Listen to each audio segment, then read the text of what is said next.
2 bulan pacaran, begini cara wanita mengaku pria di Banyuasin berdaya ABG 14 tahun berbuat asusila. Selama 2 bulan pacaran, begini cara wanita mengaku pria di Banyuasin berdaya ABG 14 tahun. Pelaku istiqomah alias Ram berhasil meyakinkan korban P bila dirinya merupakan seorang pria. Meski awalnya korban P sempat mencurigai Ram merupakan perempuan, namun aksi Ram tidak sampai terbongkar.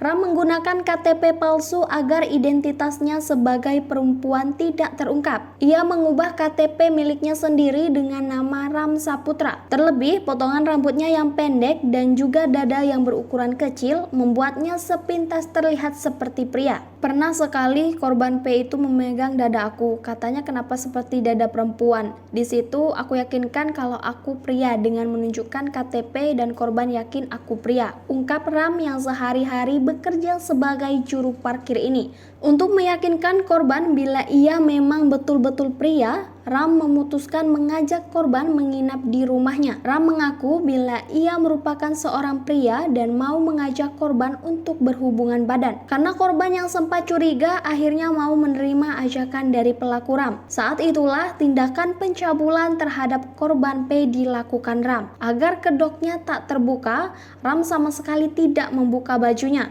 2 bulan berpacaran, akhirnya identitas asli Ram terbongkar. Orang tua korban juga sempat tidak menyangka bila Ram yang dilaporkan karena telah melakukan pencabulan adalah seorang perempuan. Karena orang tua korban dan juga korban mengetahui bila Ram merupakan seorang pria, kedoknya terbongkar setelah dipertemukan di Polsek Talang Kelapa dan memastikan bila memang Ram merupakan perempuan. Kenal di medsos pakai akun palsu, cerita istiqomah wanita mengaku pria ajak pacaran ABG perempuan.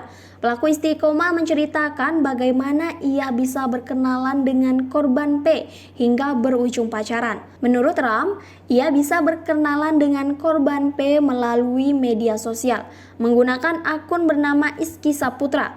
Ia mencari ABG untuk diajak berkenalan. Ketika itulah ia bertemu dengan P. Lama-kelamaan chat, menurut Ram, ia akhirnya mengajak korban untuk kopi darat. Beberapa kali kopi darat, hubungan mereka kian dekat. Korban P sama sekali tidak curiga bila Ram merupakan seorang perempuan. Pertama kali pencabulan dilakukan pelaku Ram di dekat pasar karena takut ketahuan orang, sehingga pelaku mengajak korban untuk menginap di rumahnya. Saat mengajak korban P untuk menginap di rumahnya itulah tindakan pencabulan dilakukannya. Kedua orang tua pelaku juga tak merasa curiga karena mengetahui bila pelaku merupakan perempuan. Usai melakukan aksinya, pelaku Ram tetap menyembunyikan identitas aslinya. Ia selalu mengaku bila dia adalah seorang pria kepada korban P. Kedok Ram baru terungkap setelah ia tertangkap dan dipertemukan dengan korban P. Korban P sempat tidak mempercayai bila Ram merupakan seorang perempuan. Setelah diyakinkan, korban P tidak bisa berbuat banyak dan hanya bisa menangis, mengetahui bila pacarnya merupakan seorang perempuan.